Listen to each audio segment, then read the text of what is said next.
Hello everyone, welcome back. कैसे हो आप सब लोग? स्वागत है आप सबका मेरे यूट्यूब चैनल कॉमर्स विद स्पर्श में। आज की इस वीडियो में हम लोग अपने बोर्ड एग्जाम इकोनॉमिक्स के पेपर के लिए रिवीजन स्टार्ट करने वाले हैं। और हमारा जो आज का टॉपिक है, जो सब्जेक्ट मैंने पहले पिक किया है वो है मेरा इंडियन इकोनॉमिक डेवलपमेंट। ठीक है, बिना कोई टाइम वेस्ट किए सीधा हम अपने रिवीजन की तरफ चलते हैं। कैसे हम रिवीजन करेंगे? देखो, सारे हैंड रिटन नोट्स हैं। थोड़े थोड़े पार्ट्स में वीडियोज आएंगी, लेकिन हम सब कुछ रिवाइज करेंगे, क्वेश्चंस भी करेंगे जो हमारे बोर्ड एग्जाम्स में आए हैं। स्पेसिफिकली वही क्वेश्चंस हम यहाँ पे प्रैक्टिस करेंगे। ठीक है, तो ये मेरा छोटा सा इंट्रोडक्शन था। बिना कोई टाइम वेस्ट किए किसी भी चीज़ पे फर्दर डिस्कशन करते हुए हम सीधा अपने रिवीजन की तरफ चलते हैं। हम पहले चैप्टर से स्टार्ट करेंगे, सीक्वेंस में चलेंगे। पहला चैप्टर है Indian economy on the eve of independence. Before starting with the chapter, let us understand ki what are the focus areas that this chapter is going to focus on, that this chapter is going to tell us. तो इसमें total 7 ऐसे points हैं जो हमें ये chapter बताता है। सबसे पहले जो पॉइंट हमें ये चैप्टर बताता है वो है इस इंडियन इकोनॉमी के फीचर्स के बारे में, जो कि ईव ऑफ इंडिपेंडेंस पे था। ठीक है, हमारा agriculture sector ewe of independence पे क्या फीचर शो करता था, इंडस्ट्रियल सेक्टर की क्या हालात थे, हमारा फॉरेन ट्रेड किस तरीके से चल रहा था, वो हमें ये चैप्टर बताने वाला है। हमें डेमोग्राफिक प्रोफाइल बताई जाएगी कि हमारे जो पॉपुलेशन का जो ब्रेकअप है वो यहाँ पे बताया जाएगा। ऑक्यूपेशनल स्ट्रक्चर हमें बताया जाएगा कि हमारा कौन सा सेक्टर ऐसा है जहाँ पे हम प्रिवेल करते थे, जो हमारा प्रिंसिपल अर्निंग सेक्टर था, और हमारी कंट्री का इंफ्रास्ट्रक्चर कैसा था जब हमें इंडिपेंडेंस मिली उस टाइम पे। ठीक है, तो इन 7 पॉइंट के अंदर ये चैप्टर पूरी तरीके से समराइज हो जाएगा। मैंने इन 7 पॉइंट्स को ब्रेक किया है फर्दर आपको समझाने के लिए। सबसे पहला कि हमारे इस चैप्टर में हमारी इकोनॉमी के जो फीचर्स थे, जो इंडिपेंडेंस के टाइम पे हमारी इकोनॉमी दिखा रही थी कि वो किस तरीके की है, वो पढ़ेंगे। इंपॉर्टेंट है ये पॉइंट, हमारे एमसीक्यू, हमारे बड़े क्वेश्चन सब यहाँ से कवर होते हैं। साथ ही साथ मैं आपको ना एनसीईआरटी से भी एक बार गो थ्रू करा दूंगा कि मैं कोई भी टॉपिक ऐसा नहीं है एनसीईआरटी का जो मैं यहाँ पे छोड़ रहा हूँ, मैं सब चीज़ें यहाँ पे कवर करूँगा। उसके बाद ये चैप्टर फोकस करता है हमारे एग्रीकल्चर, इंडस्ट्री और ट्रेड की तरफ, कि हमारे को ब्रिटिशर्स ने किस तरीके से एक्सप्लॉइट किया था। उसके बाद इंडियन इकोनॉमी कैसे शिफ्ट हुई from a vibrant prosperous economy to a backward and stagnant economy. ठीक है, पहले हमारी इकोनॉमी ब्रिटिशर्स के आने से पहले बहुत वाइब्रेंट और बहुत प्रॉस्पेरस इकोनॉमी थी। वाइब्रेंट एंड प्रॉस्पेरस क्या है मैं आपको नीचे बताऊंगा, और किस तरीके से ब्रिटिशर्स के रूल के बाद, ब्रिटिशर्स के आने के बाद हमारी जो इकोनॉमी है वो एक तरीके से बैकवर्ड और स्टैग्नेंट इकोनॉमी बन के रह गई, वो हम यहाँ पे देखेंगे। ये चैप्टर हमें बताएगा कि हमारा ऑक्यूपेशनल स्ट्रक्चर क्या है, यानी कि ये चैप्टर बताएगा कि हमारे लिए प्राइमरी सेक्टर क्या था, कितना इंपॉर्टेंट था, हमारे लिए सेकेंडरी सेक्टर कितना इंपॉर्टेंट था, और हमारे लिए टर्शरी सेक्टर कितना इंपॉर्टेंट था। उसके बाद हम डेमोग्राफिक प्रोफाइल में देखेंगे कि जो हमारी पॉपुलेशन थी कंट्री की, वो किस पीरियड से, किस टाइम से बढ़ना शुरू हुई, ईयर ऑफ ग्रेट डिवाइड हमारे लिए क्या था। और लास्टली हम अपने इंफ्रास्ट्रक्चर को रीड करेंगे कि हमारी कंट्री में, हमारी इकोनॉमी में ब्रिटिशर्स ने रेलवे का जो इंट्रोडक्शन लाया था, उस रेलवे के इंट्रोडक्शन से हमारी इकोनॉमी पे क्या फ़र्क पड़ा था, क्या उस चीज़ का पॉजिटिव इम्पैक्ट था, क्या उस चीज़ का नेगेटिव इम्पैक्ट था। ठीक है, तो ये हमें 7 ब्रॉड व्यू पॉइंट्स हमें यहाँ पे इस चैप्टर में कवर करने हैं, और हर एक पॉइंट को अगर आप ध्यान से सुनोगे, ध्यान से समझोगे, तो आपको और कुछ करने की ज़रूरत नहीं है। इतना रिवाइज कर लोगे आपके पेपर के लिए ये बहुत हो जाएगा। ठीक है, अब हमारी जो इकोनॉमी है उसकी हम पूरी तरीके से फीचर्स पढ़ते हैं, लेकिन उससे पहले मैंने आपको बोला कि मैं आपको 3 चीज़ें बताऊंगा। वो है वाइब्रेंट एंड प्रॉस्पेरस इकोनॉमी क्या है, ऑक्यूपेशनल स्ट्रक्चर का मतलब क्या होता है, एंड डेमोग्राफिक प्रोफाइल का मतलब क्या होता है। देखो, वाइब्रेंट एंड प्रॉस्पेरस इकोनॉमी से यहाँ पे मतलब है कि हमारी जो इकोनॉमी थी पहले, उसमें बहुत अच्छा ग्रोथ रेट था, हम मॉडर्न टेक्नोलॉजी का यूज़ करते थे अपने प्रॉफिट्स को अर्न करने के लिए। तो एक ऐसी इकोनॉमी जो एक हाई रेट ऑफ ग्रोथ दिखाती है, ग्रोथ का जो रेट है वो हाई है, लेकिन कैसे? By the use of modern technology for production and to gain more profit. एक ऐसी इकोनॉमी जो ग्रोथ की तरफ जा रही है यूजिंग द मॉडर्न टेक्नोलॉजी, ज़्यादा प्रोडक्शन कर रही है, ज़्यादा प्रॉफिट कमा रही है, वो एक वाइब्रेंट और प्रॉस्पेरस इकोनॉमी होती थी। अब आप बोलोगे कि सर उस टाइम पे मॉडर्न टेक्नोलॉजी क्या थी? देखो, उस टाइम की जो भी मॉडर्न टेक्नोलॉजी रही होगी, ब्रिटिशर्स के रूल के आने से पहले हम वो यूज़ कर रहे थे, तभी हमारी जो इकोनॉमी थी वो वाइब्रेंट और प्रॉस्पेरस इकोनॉमी थी। लेकिन ब्रिटिशर्स के आने के बाद हम बहुत ज़्यादा एक्सप्लॉइट हुए उनकी तरफ से, उन्होंने हमें एक तरीके से importer of their products and exporter of raw material बना दिया था, जिसकी वजह से हम बैकवर्ड और स्टैग्नेंट हो गए थे। ठीक है, अब सर ऑक्यूपेशनल स्ट्रक्चर आपने बोला, वो क्या होता है? देखो ऑक्यूपेशनल स्ट्रक्चर बेसिकली होता है distribution of working population across different sector of the economy. हमारी इकोनॉमी के अंदर 3 सेक्टर्स के अंदर काम होता है, हर इकोनॉमी के अंदर 3 सेक्टर्स के अंदर काम होता है। एक प्राइमरी सेक्टर होता है, एक सेकेंडरी सेक्टर होता है, एक टर्शरी सेक्टर होता है। तो हमारी कंट्री का ऑक्यूपेशनल स्ट्रक्चर क्या है? ऑक्यूपेशनल स्ट्रक्चर का मतलब है कि जो काम करने वाले लोग हैं वो किस सेक्टर में कितने हैं, कितना परसेंटेज कौन से सेक्टर ने होल्ड किया है, वो ऑक्यूपेशनल स्ट्रक्चर होता है। तो हमारी इकोनॉमी में कौन सा सेक्टर प्रिवेल करता था, हमारा ऑक्यूपेशनल स्ट्रक्चर, हमारी इकोनॉमी का ऑक्यूपेशनल स्ट्रक्चर हम इस चैप्टर में पढ़ेंगे। Last but not the least, demographic profile sir क्या होता है? डेमोग्राफिक प्रोफाइल होता है basically population size, population growth, population age, जो हमारी पॉपुलेशन चेंज को बताता है। Statistical description of the population size, growth and age structure that leads to population change. ठीक है, एक तरीके से स्टैट्स बताना हमारे कंट्री की इकोनॉमी के पॉपुलेशन को, उसको हम डेमोग्राफिक प्रोफाइल बोलते हैं।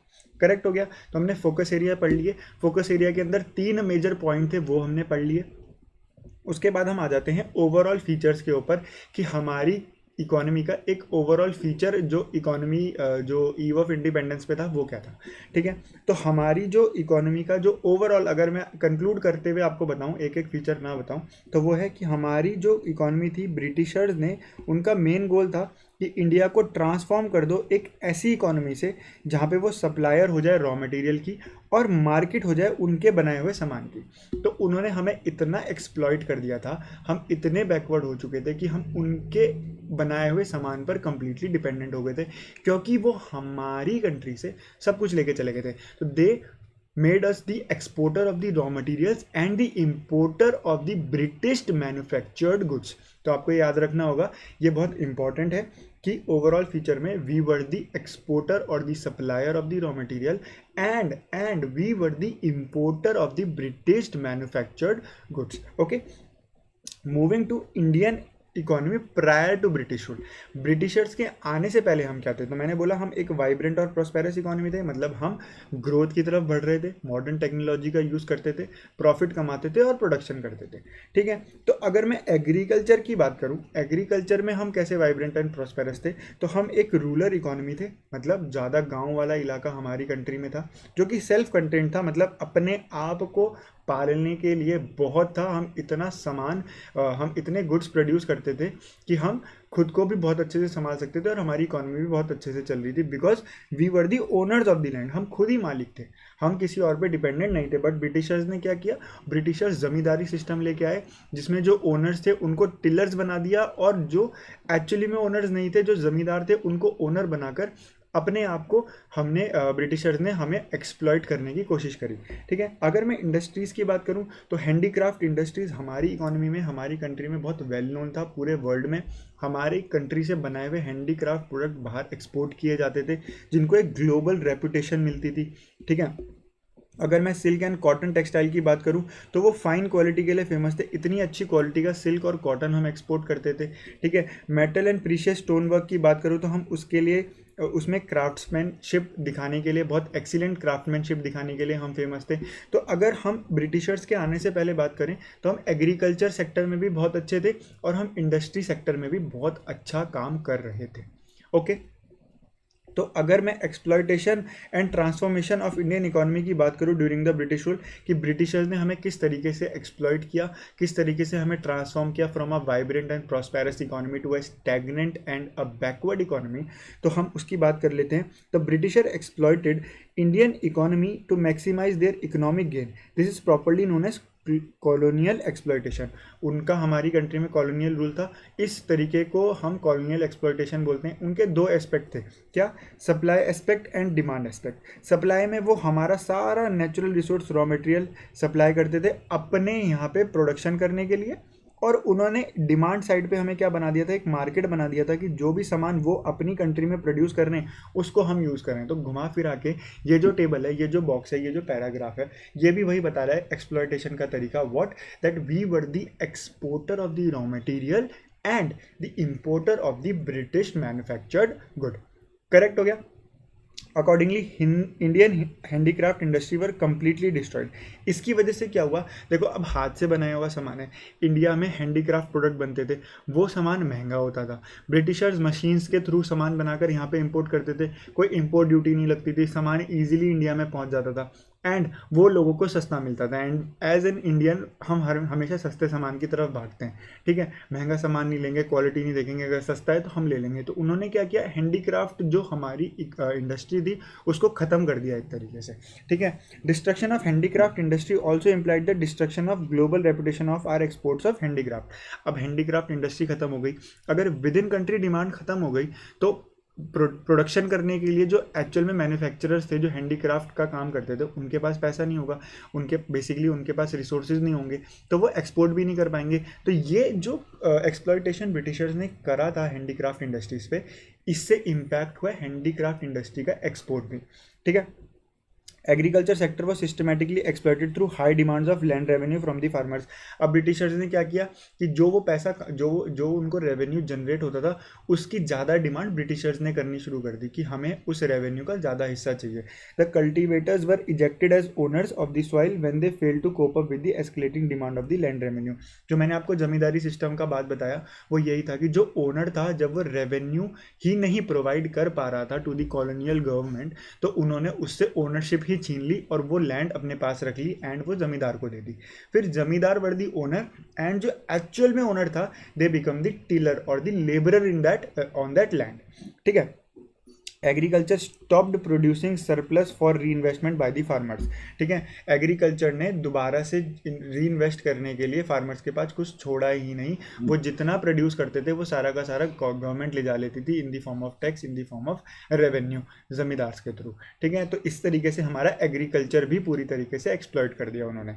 दस Indian economy was completely transformed और toppled during the British rule. A vibrant and prosperous economy was converted into backward and stagnant economy. तो अगर आपके पास क्वेश्चन आता है that how did the Britishers transformed the economy और exploited the economy, तो आपको दो चीज़ें यहाँ पे एक्सप्लेन करनी है। सबसे पहले there were two aspects of it, one was the supply aspect and another was the demand aspect. Supply aspect में they made us the exporter और the supplier of the raw material और the natural resources that we had in our economy, and demand aspect में they made us the market of the British produced good, ठीक है।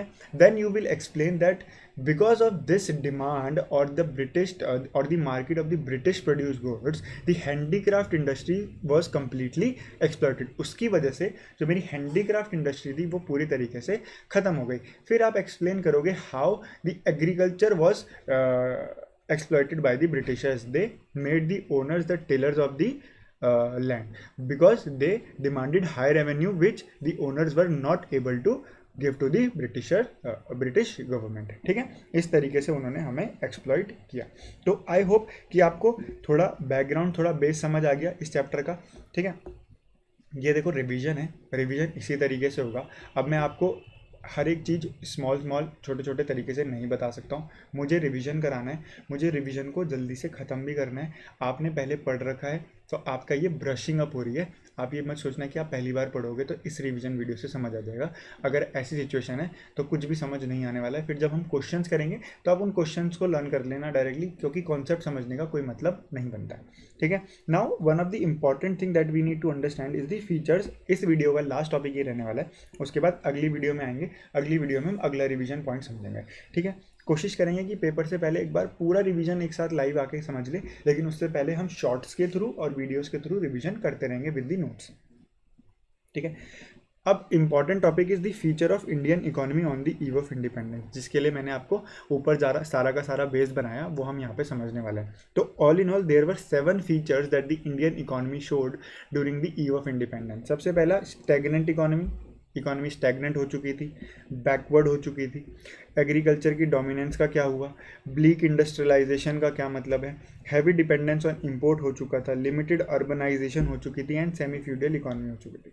Sir आपने सारी headings पढ़ दी, sir explain कौन करेगा? Sir explain भी करूँगा, पहले एक बार आप कोशिश करो कि आप ये हेडिंग्स याद कर सको। देखो it is a theory topic, theory subject, तो आपको कहीं ना कहीं थोड़ा सा याद करना पड़ेगा। आप कितना भी समझ लो, लेकिन अगर आपको हेडिंग्स याद नहीं है, प्रॉपर पॉइंटर्स याद नहीं है, तो आप पेपर में मार्क्स कैसे लेके आओगे? Last thing which we need to fight is for the marks that we are going to obtain. तो मार्क्स लाने के लिए यू नीड टू लर्न और रिमेंबर दीज पॉइंट्स, ठीक है। तो सबसे पहले पॉइंट पे आते हैं, दैट इज स्टैग्नेंट इकोनॉमी।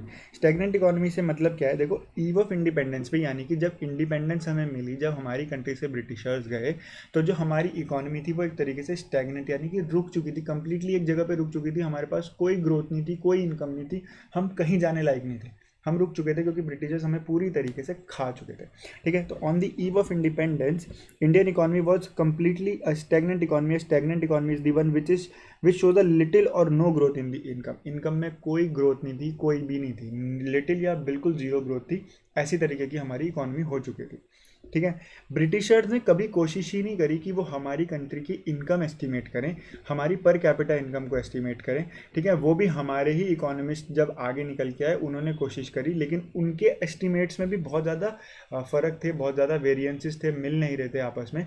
लेकिन ब्रिटिशर्स ने कभी हमारी ग्रोथ के लिए कभी कोशिश ही नहीं करी, तो इसलिए ईव ऑफ इंडिपेंडेंस के टाइम पे हम पूरी तरीके से स्टैग्नेंट इकोनॉमी थे, ठीक है।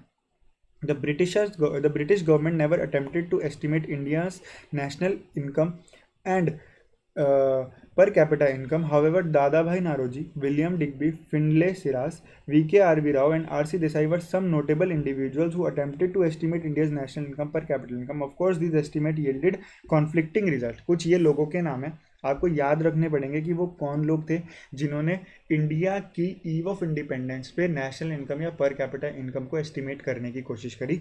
तो वो दादा भाई नारोजी थे, विलियम डिग्बी थे, फिनले सिराज थे, वी.के. आर.वी. राव थे, आर.सी. देसाई थे। आपके पास एमसीक्यू में ये चारों पांचों नाम आ सकते हैं, कोई सा भी एक नाम आ सकता है, आपको याद रखना होगा, ठीक है। इनके एस्टिमेट्स ऑल्दो बहुत कॉन्फ्लिक्टिंग थे, सारे मिल नहीं रहे थे, लेकिन फिर भी इन्होंने एटलीस्ट ट्राई किया कि क्या हमारी इकोनॉमी की नेशनल इनकम है या पर कैपिटा इनकम है, ठीक है। Most of the estimates reveal that countries growth of aggregate real output during the first half of the 20th century was less than 2% and growth in per capita output per year was mere 0.5%, ठीक है। आपको इतने deep number याद करने की ज़रूरत नहीं है, बस आप आप यहाँ पे ये पॉइंट लिख सकते हो जब आप, अगर आपके पास फीचर्स आए कि हमारी इकॉनमी कंप्लीटली स्टैग्नेंट इकॉनमी थी, कुछ लोग थे जिन्होंने पर capita income national income estimate करने की कोशिश करी। एंड आप लिख सकते हो अगर आपको याद रहा कि 20th century के फर्स्ट हाफ में जो एग्रीगेट रियल आउटपुट या नेशनल इनकम है वो कम थी, बिलो एवरेज थी, अगर आपको 2% या 0.5% याद नहीं रहा, ठीक है। अगर आप स्किप करना चाहो ये परसेंटेज, देखो एग्जैक्ट लिखोगे तो मार्क्स मिलेंगे, कुछ गलत मत लिखना, ठीक है। बिलो एवरेज या वेरी लो लिख सकते हो, ठीक है, आपके तब नंबर नहीं कटेंगे, ओके। Just a second.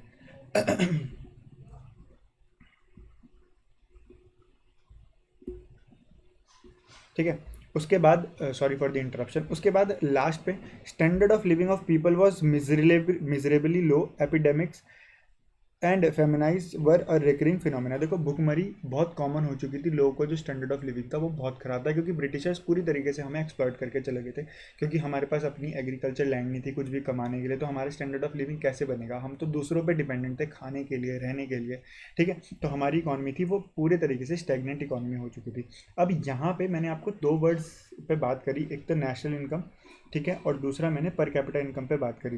तो हम समझ लेते हैं कि नेशनल इनकम और पर कैपिटा इनकम क्या होती है। ऑल्दो नेशनल इनकम हम मैक्रो इकोनॉमिक्स में भी समझेंगे, लेकिन फिर भी थोड़ा सा कॉन्टेक्स्ट, थोड़ा सा बैकग्राउंड में आपको दे देता हूँ, ठीक है। तो अगर मैं नेशनल इनकम की बात करूँ तो नेशनल इनकम का मतलब होता है money value of all final goods and services produced in an economy during the given period of time. एक पीरियड ऑफ टाइम में, यानी कि एक समय में हम कितने फाइनल गुड्स एंड सर्विस, देखो final goods are those goods which are ready to be consumed by the consumer, ठीक है, जो रेडी हैं यूज़ करने के लिए उनको हम फाइनल गुड्स बोलते हैं। तो फाइनल गुड्स कितने मनी वैल्यू के फाइनल गुड्स हम एक पीरियड में प्रोड्यूस कर पा रहे हैं, उसको हम नेशनल इनकम बोलते हैं। नेशनल इनकम निकालने के बहुत तरीके हैं, इनकम मेथड है, वैल्यू आउटपुट मेथड है, एक्सपेंडिचर मेथड है, लेकिन ब्रॉड लेवल पे नेशनल इनकम का मतलब होता है कि उन गुड्स की क्या मनी वैल्यू है जो हमने एक पीरियड में प्रोड्यूस करे ड्यूरिंग द ईयर या during the period of time, ठीक है। पर कैपिटा इनकम क्या है? Per capita income is the average income earned per person in a given area in a specified year. एक area को specify करते हैं, एक पीरियड को स्पेसिफाई करते हैं, उस पीरियड में उस एरिया के अंदर एक इंसान ऑन एन एवरेज कितना पैसा कमा रहा है, उसको पर कैपिटा इनकम बोलते हैं। तो किसी ने भी इंडिपेंडेंस से पहले, मतलब ब्रिटिशर्स ने कभी कोशिश ही नहीं करी कि वो हमारी नेशनल इनकम या पर कैपिटा इनकम निकाले। Moving to the second point, हमारी जो इकोनॉमी थी वो एक तरीके से बैकवर्ड इकोनॉमी हो चुकी थी। बैकवर्ड कैसे? Indian economy was a backward economy on the eve of independence. An economy is called a backward economy when it has a very low पर कैपिटा इनकम। इन 1947-48 द पर capita income is in India was just ₹230। किसी भी एक area के अंदर एक इंसान एक साल के अंदर, एक पीरियड के अंदर 230 रुपये से ज़्यादा नहीं कमा रहा था। तो आप सोचो कि हम कितने बैकवर्ड थे। आज के वैल्यू पे आज के टाइम पे 230 रुपये की कोई वैल्यू ही नहीं है, इतने बैकवर्ड थे हम। ठीक है, तो हमारी जो पर कैपिटा इनकम थी वो बहुत लो थी। अगेन से पेपर में क्वेश्चन आएगा तो आप नंबर्स मत लिखना, आप लो पर कैपिटा इनकम तक लिख सकते हो, नंबर्स कोट मत करना अनटिल अनलेस आप श्योर नहीं हो उस नंबर पे। ठीक है। Third point, dominance of agriculture. हमारा जो इकोनॉमी था वो वाइब्रेंट एंड प्रॉस्पेरस था ब्रिटिशर्स के आने से पहले, बिकॉज हमारी इकोनॉमी में जो एग्रीकल्चर की डोमिनेंस थी वो बहुत हाई थी। बहुत अच्छा एग्रीकल्चर प्रोड्यूस था हमारी इकोनॉमी में। लेकिन on the eve of independence after the rule got over of the Britishers, agriculture हमारा बिल्कुल ख़त्म हो चुका था। तो agriculture sector dominated the Indian economy as the principal source of livelihood before the Britishers. Nearly 72% of the country's working population was engaged in the agriculture. तो आप समझो कि 72% लोग जो थे वो पूरे तरीके से एग्रीकल्चर पर ही डिपेंडेंट थे। However the contribution of agriculture to GDP was only 50%, indicating the backwardness of this sector. देखो, हम जीडीपी या ग्रोथ की तरफ एग्रीकल्चर को इसलिए नहीं दे पा रहे थे बिकॉज वो हम खुद भी कंज्यूम कर लेते थे, तो हम जीडीपी को इतना कंट्रीब्यूट नहीं कर पाते थे। ठीक है। This sector suffered from low productivity owing to which it had a low contribution to the GDP. अब ब्रिटिशर्स ने कभी एग्रीकल्चर को बूस्ट अप करने के लिए, बढ़ाने के लिए कभी कोई काम किया ही नहीं, जिसकी वजह से जो डोमिनेंस थी एग्रीकल्चर की अपनी इकोनॉमी को बढ़ाने के लिए वो खत्म हो गई। ठीक है। ब्रिटिशर्स के आने से पहले it was the primary source, मतलब पहले प्राइमरी सोर्स ही था, लेकिन बहुत अच्छा था, लोग अच्छे से अपना काम कर पा रहे थे because they were the self owner of the lands. But बाद में क्या हुआ कि पूरी तरीके से हमारी इकोनॉमी के जो लोग हैं वो एग्रीकल्चर पर ही डिपेंडेंट हो गए, और एग्रीकल्चर पर डिपेंडेंट होने के बाद भी दे वर नॉट दी ओनर, जिसकी वजह से हम कुछ भी आउटपुट, कुछ भी प्रोडक्टिविटी हम वहाँ पे दे नहीं पा रहे थे, जिसकी वजह से हमारी जीडीपी में कोई कॉन्ट्रीब्यूशन नहीं हुआ। ठीक है। Now the fourth point is bleak industrialisation. Britishers के आने से पहले इंडस्ट्रियल सेक्टर इंडिया में बहुत वेल नोन था अपनी हैंडीक्राफ्ट्स के लिए। ठीक है। लेकिन ब्रिटिशर्स ने उसको इतना सिस्टमेटिकली, इतना पॉलिसीज़ के थ्रू डिस्ट्रॉय किया कि वो कैसे करा, उन्होंने अपना जो प्रोडक्शन था, जो ब्रिटेन में वो प्रोड्यूस कर रहे थे, वो यहाँ पे लेके आ गए, उसको उन्होंने सस्ते में इंपोर्ट कराया।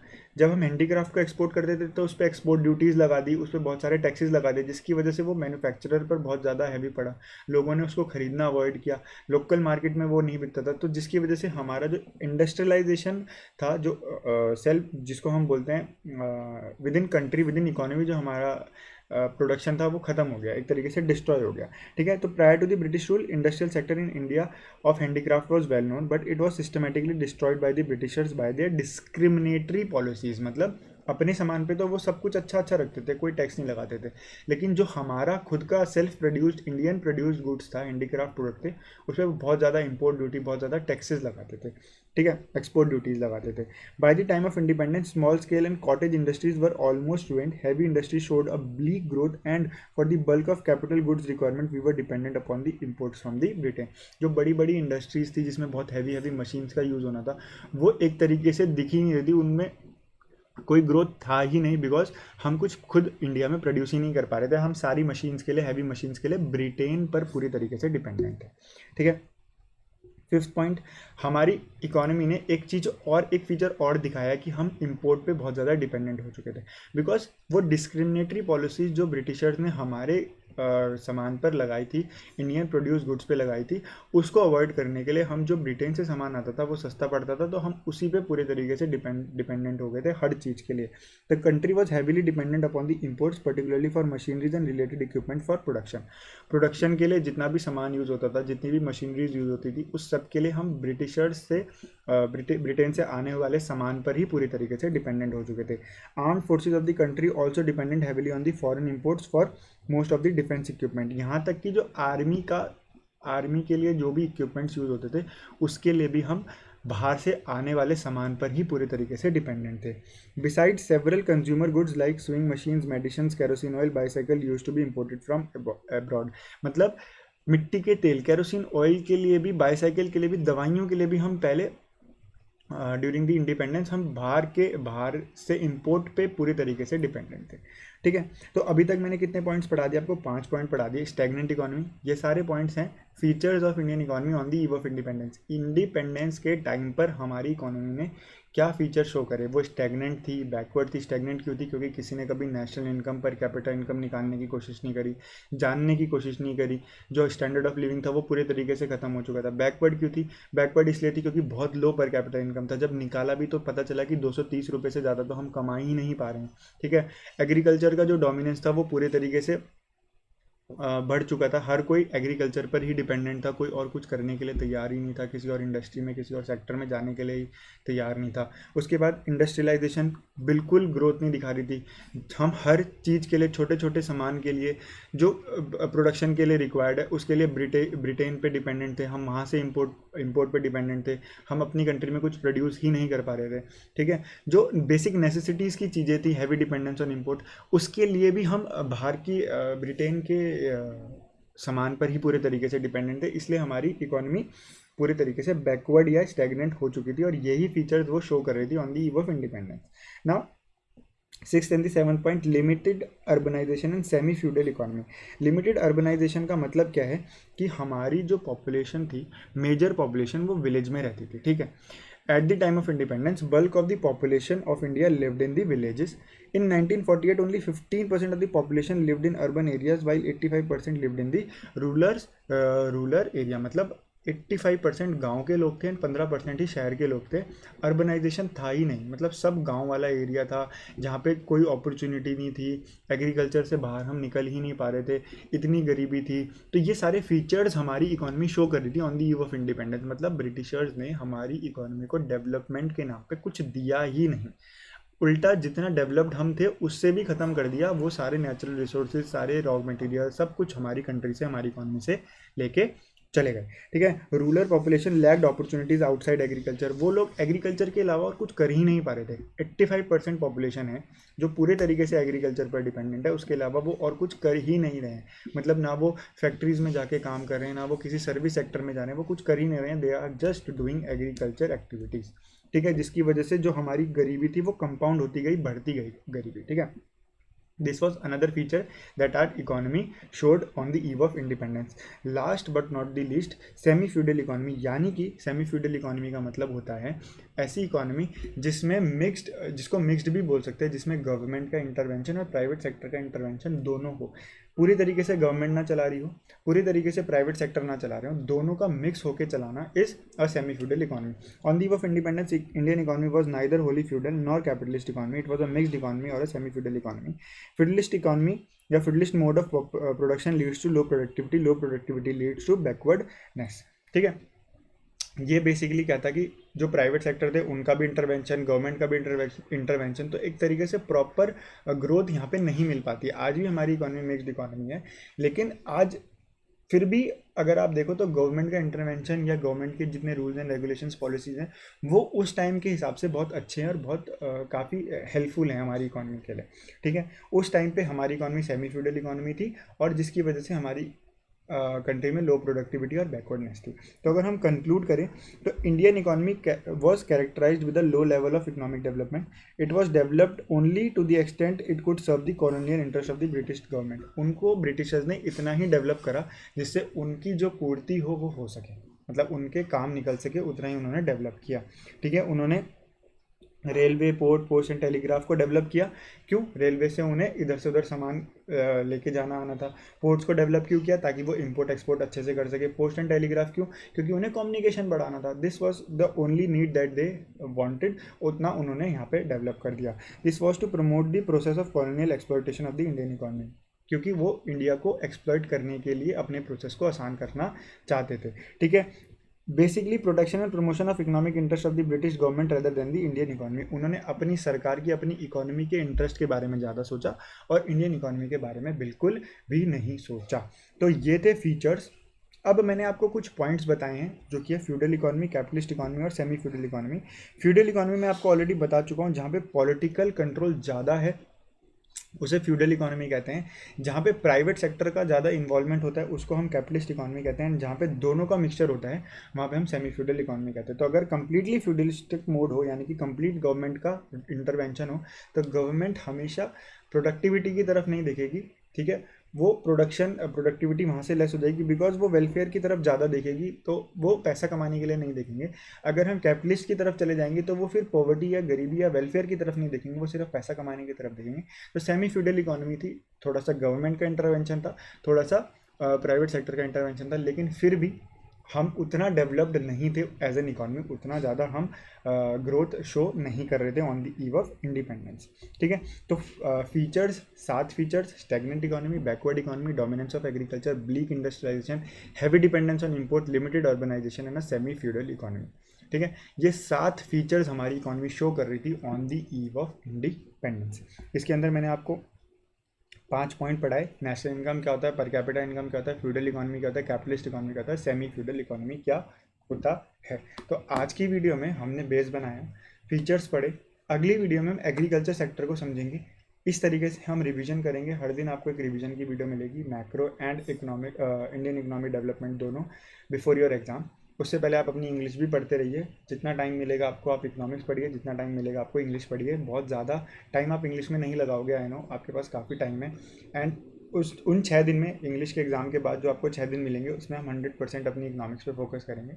क्योंकि हम इकोनॉमिक्स आज से पढ़ना शुरू कर रहे हैं, तो हो सकता है हम उस टाइम पे थोड़ा बहुत बिजनेस स्टडीज़ पर भी ध्यान दे दें, ठीक है। तो thank you for watching this video. Straight forward revision है, कोई भी फालतू की इधर उधर बात नहीं है। जल्दी क्वेश्चन भी प्रैक्टिस करेंगे, जिससे आपका और ज़्यादा ब्रशिंग अप हो जाएगी। राइटिंग प्रैक्टिस करने की कोशिश करेंगे, जिससे आपको और ज़्यादा हेल्प हो जाएगी। Till then, take care, stay connected, stay friends, stay happy. जय हिंद।